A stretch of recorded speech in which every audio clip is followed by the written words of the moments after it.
Good morning students.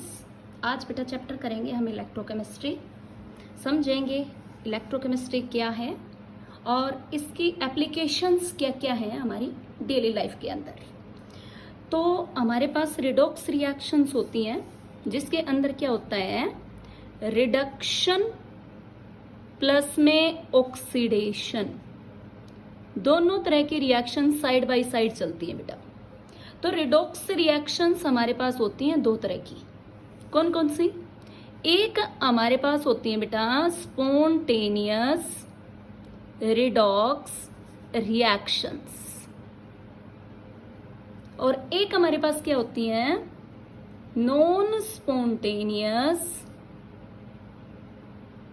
Redox reactions.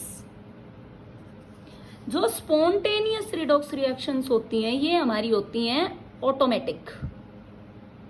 That means इनको होने के लिए किसी एक्सटर्नल एजेंसी की जरूरत नहीं है, ये अपने आप हो जाती हैं।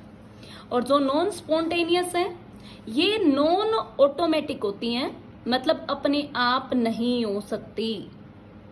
अब अगर हम एक एग्जांपल लें कि जैसे मान लो हमारे पास कोई ज्यादा रिएक्टिव एलिमेंट है और वो लेस रिएक्टिव एलिमेंट को डिस्प्लेस कर देता है, तो वो एक स्पॉन्टेनियस रिएक्शन होगी। लेकिन अब अगर हम ये कहें कि लेस रिएक्टिव एलिमेंट है और वो मोर रिएक्टिव एलिमेंट को डिस्प्लेस नहीं कर पाएगा, तो वो हमारी नॉन स्पॉन्टेनियस रिडॉक्स रिएक्शन बोलनी चाहिए बेटा। तो अब हम एक बार लेते हैं, क्या लिया हमने, स्पॉन्टेनियस रिडॉक्स रिएक्शंस। ये जो होती हैं हमारी क्या होती हैं बेटा, ऑटोमेटिक होती हैं, अपने आप हो जाती हैं। अब हमने यहाँ पे एक एग्जांपल ले लिया कि अगर हम जिंक ले लें सॉलिड स्टेट में, एक मेटल लिया हमने जिंक, और उसको कॉपर सल्फेट के सॉल्यूशन में, दैट मीन्स पानी में घोल के एक्वस सॉल्यूशन में उसको डाल दिया है, तो क्या करेगा, zinc being more reactive displace कर देगा बेटा कॉपर आयन को। तो ये हो जाएगा हमारा ZnSO4 एक्वस मीडियम में, और यहाँ पे कॉपर जो है वो सॉलिड स्टेट में डिस्प्लेस हो जाएगा। तो यहाँ पे क्या हुआ, यहाँ पे जिंक ने कॉपर आयन को डिस्प्लेस किया है। तो अब अगर हम यहाँ पे सॉल्यूशन को ऐसे लिख दें, क्योंकि अगर कोई भी सोल्ट एक्वस मीडियम में होगा तो वो आयनाइज होगा, टूटेगा, तो copper 2 positive cupric ion plus sulphate ion ऐसे टूट जाएगा। ये भी एक्वस मीडियम में है, तो जिंक आयन प्लस में SO4 2 नेगेटिव, और यहाँ क्या होगा, कॉपर। तो सेम नंबर ऑफ आयंस हैं दोनों साइड में, सल्फेट आयंस, तो हमने कैंसिल कर दिया इनको। तो यहाँ पे क्या मिला हमें कि जब जिंक को क्यूप्रिक आयन के साथ रिएक्शन करवाई जाती है इसकी, तो यहाँ पे ये जिंक आयन बना लेगा और प्लस में क्या आ जाएगा, कॉपर सॉलिड स्टेट में। अब एक बार इनकी ऑक्सीडेशन स्टेट्स देखो, 0 +2 +2 0। जिंक जो है वो 0 से +2 गया, दैट मीन्स ऑक्सीडेशन हुआ। Oxidation that means loss of electron, oxidation number बढ़ा है बेटा, तो ऑक्सीडाइज हो गया ये। यहाँ पे +2 से 0 पे गया, ये हमारा क्या हुआ है, रिड्यूस हुआ है, that means reduction and gain of electron. तो अब अगर हम इनको अलग अलग निकाल लें, ये हो गया हमारा ऑक्सीडेशन हाफ रिएक्शन और ये हो गया रिडक्शन हाफ रिएक्शन, तो क्या होगा बेटा, हमारे पास जिंक जो है वो Zn2 पॉजिटिव में कन्वर्ट हुआ। अब बैलेंस करने के लिए देखो, इधर 0 चार्ज है, यहाँ पे +2 है, तो हमने यहाँ पे 2 इलेक्ट्रॉन लगा दिए। अब ये हमारा क्या होगा, ये हमारा होगा ऑक्सीडेशन ऑफ रिएक्शन। जिंक ने 2 इलेक्ट्रॉन का लॉस किया और जिंक आयन में कन्वर्ट हो गया। ऐसे ही कॉपर आयन था हमारे पास और ये कॉपर में गया, तो ये न्यूट्रल होने के लिए क्या करेगा, 2 इलेक्ट्रॉन गेन करेगा। ये हमारा क्या होगा बेटा, ये हमारा होगा रिडक्शन हाफ रिएक्शन। ओके, अब अगर हम इस रिएक्शन को देखें तो जिंक ने 2 इलेक्ट्रॉन का लॉस किया और कॉपर आयन ने 2 इलेक्ट्रॉन गेन किए। दैट मीन्स इलेक्ट्रॉन जो है वो क्या कर रहे हैं बेटा, ट्रांसफर हो रहे हैं, कहां पे, from zinc to copper ion. ये जो इलेक्ट्रॉन का ट्रांसफर होता है किसी भी रिएक्शन के अंदर, इसको क्या कॉल किया जाता है बेटा, इसको कॉल किया जाता है केमिकल एनर्जी। और अब अगर हम इन इलेक्ट्रॉन्स को एक कंडक्टिंग वायर में से फ्लो करवा दें, ऐसे हम इलेक्ट्रॉन्स को क्या करवा रहे हैं बेटा, फ्लो करवा रहे हैं, तो ये किस में कन्वर्ट हो जाता है, इलेक्ट्रिकल एनर्जी में, मतलब इलेक्ट्रिसिटी प्रोड्यूस होती है। तो यहां पे हमारे पास क्या आया कि जो स्पॉन्टेनियस रिडॉक्स रिएक्शन आई, उसकी केमिकल एनर्जी को हमने इलेक्ट्रिकल एनर्जी में कन्वर्ट किया। तो ये जो डिवाइस होगी बेटा, मतलब जो इंस्ट्रूमेंट हम ऐसा करने के लिए यूज करेंगे, उस डिवाइस को क्या कॉल किया जाएगा, उसको हम कॉल करेंगे बेटा इलेक्ट्रोकेमिकल सेल, या हम क्या बोल सकते हैं, गैल्वेनिक सेल। ये जो गैल्वेनिक सेल होता है, ये किसके नाम पे, एक साइंटिस्ट था लुई गैल्वनी, उसके नाम पे बोला जाता है बेटा।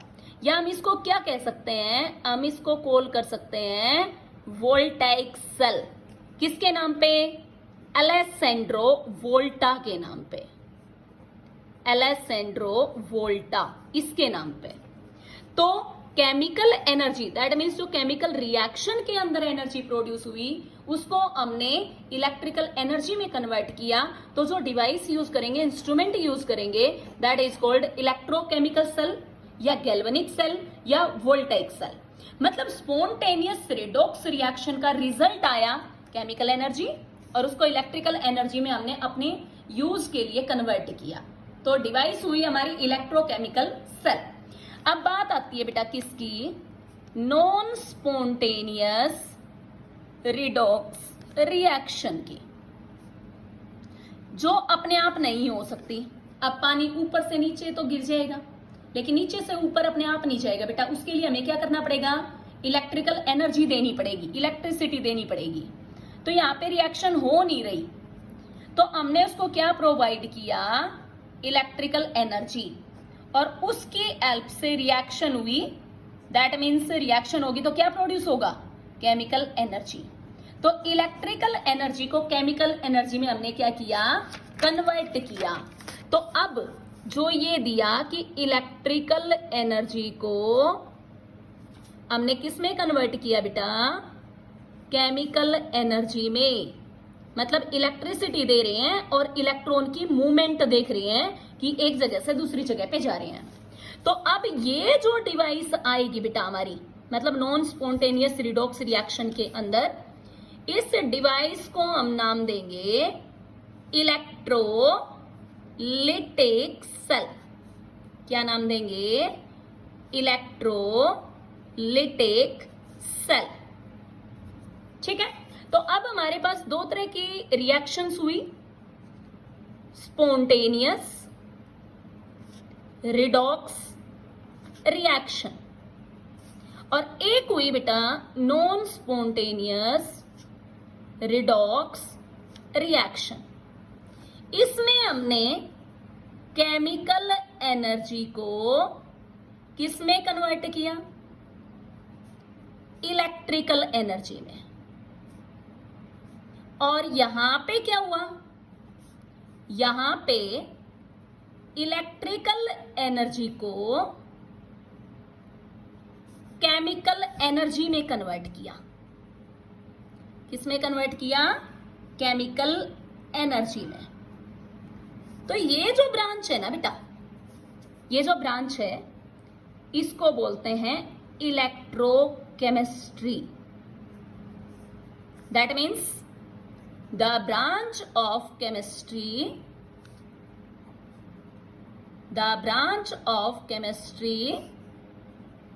that deals with interconversion of electrical energy to chemical and chemical to electrical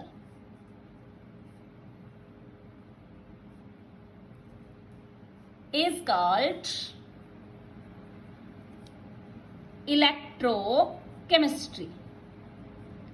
that means इस पूरे चैप्टर में हम क्या पढ़ेंगे बेटा अभी कि केमिकल एनर्जी को इलेक्ट्रिकल एनर्जी में कैसे कन्वर्ट करेंगे और इलेक्ट्रिकल एनर्जी को केमिकल एनर्जी में कैसे कन्वर्ट करेंगे, और ये हमारी डेली लाइफ के अंदर कहां कहां पे यूज होगा।